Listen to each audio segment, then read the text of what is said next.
many families, their great idealism, their practical grasp of all our important problems.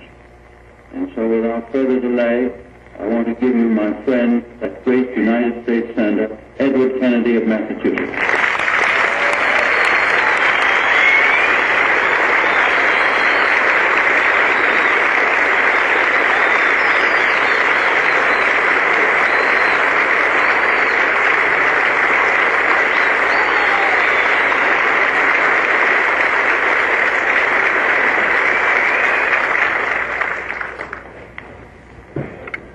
Thank you very much, Senator Greening, your chairman, Chairman Guest, who was a longtime friend and a classmate of mine from a few years ago when we were in law school together. For Senator Bartlett, who is unable to be with us here today, but there can be no meeting of Democrats in this state without recognizing his presence and spirit, if not in fact. Your distinguished National Committee man, Alex Miller, who, with your National Committee woman, who've been so kind and generous to me today in adjusting the schedules of this convention, as all of you have been, to meet the problems of scheduling of myself and others as well. To your state chairman, who has been extremely hospitable in his welcome, your vice chairman, to all of those who have greeted me out at the airport and have been with us today, to our representatives of our distinguished other presidential candidates, Congressman Edwards, who I've known for a long time and who I see here and I know has spoken effectively for Senator McCarthy, and whose record in the Congress is outstanding, to old friend Gene Foley, who's representing the Vice President. None of us are quite sure what he's representing. But I think all of us have a pretty good idea. And I was saying when we shared a caucus earlier, I used to see Gene Foley in the mountains and hills and dales of West Virginia representing the then Senator Humphrey at that time, and it's always a pleasure to see him again. To all of you, let me say what a pleasure it is for me to be in the United States Senate with a combination of Senator Greening and Senator Bartlett. Those of us in Massachusetts feel a special sense of affection for Senator Greening, who spent many years of his earlier life as one of the outstanding editors of one of our great newspapers in that state, was concerned about the issues involving mankind at that time, many years ago, and has continued his concern and his deep sense of feeling about the well-being and the welfare of his fellow citizens.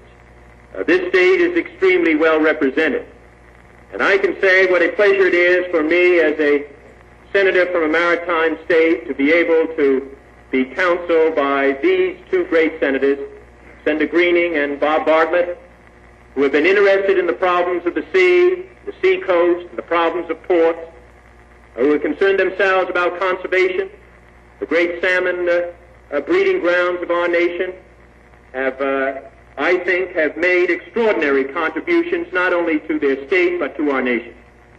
And when Senator Greening stands on the Senate floor and speaks about the interests of this state, he speaks not only for Alaska and not just for the Democratic Party, he speaks for all Americans.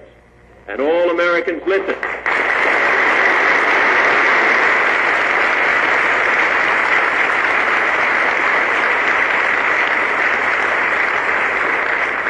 And it's a pleasure to be with him again today. Senator Robert was scheduled to be here in Sitka today to address a great convention of Democrats in a great state. He was prepared to speak to you of the challenges we face together as one nation, one country in the uncertain world in which we live. He would have been proud to be in the company of the men and women who are truly America's new frontiersmen. People who have pitted themselves against the elements, as did our forebears in New England, and people whose courage and independence is looked upon by all Americans as symbolic of all of our ideals. But there are times for all things. There is a time to talk to Democrats, and a time to talk to all men regardless of party. There is a time to recount our past and recall those in our party who have built a nation. And there are times to focus on the present, to assure a future more secure. There is a time for meeting with friends to discuss the political challenges of the coming months, challenges created by man and to be won or lost by man. And there are times to accept for the moment what God has given to us or taken from us. This Sunday in Sitka is a time to meet in the full dignity of our sorrow. But this is a day of mourning for Martin Luther King, for Washington, for Detroit, Memphis, and Chicago.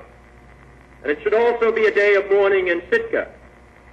For as the earthquakes of Alaska were felt in Boston, so the impact of the shot in Tennessee must be felt in this city. Events occur that alter the course of our nation, events that must be recognized for what they tell us of ourselves, where we stand in reality, rather than in our fondest dreams. Such an event, a tragic affair, occurred in Memphis, Tennessee, Thursday evening, when Martin Luther King was shot and killed. And the tragedy of that occurrence is still upon us, and may remain with us for many days to come. So today, I will not make a political speech.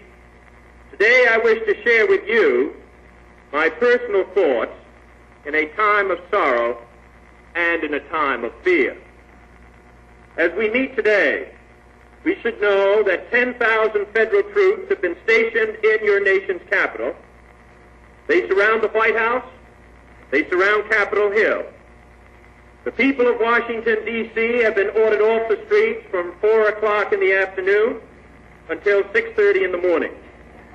Firemen who are attempting to fight the blazes in the District of Columbia have taken gunfire. And last night there were fires in 70 Washington stores. There is a red glow over the city this afternoon. The city of Chicago is also under a curfew. National Guard troops have been called in by the governor. I am not stressing these things to be an alarmist or to strike fear into your hearts. I tell you these things because they are occurring. And until we recognize things for what they are, until we recognize how serious the situation confronts our nation, we will never be able to meet the crises or forge realistic or meaningful solutions. A man of vision has made the observation that the most exciting, the most dramatic, the most promising development for all mankind in the second 1,000 years since the birth of Christ is the United States of America. Never before in the history of the world have a people developed a form of government and a set of ideals so close to the most intimate dreams and wishes of all men than have we in America. If any man ever doubted the good intentions of his fellow man, if any man ever wondered whether institutions of government could be responsive to human needs, if any man ever yearned for a way of life that satisfied his desires for human freedom and dignity, he could look to America. This was our image. In truth, this was America as we knew it, as we grew in it, and as we have taught our children. Yet one feels today that we have been so content to live with what we were convinced our country was, we have refused to take sight of what in the decade of the 60s our country has become. If we are willing to face it, all of the ugly signs are there to see. It seems that we have lost hold of our communities. It seems as though our country is pulling apart into separate societies who do not know one from another. Separate societies of the rich and the poor, of the black and the white, of the old and the young, where whites have jobs and Negroes have unemployment, where the middle class lives in suburbs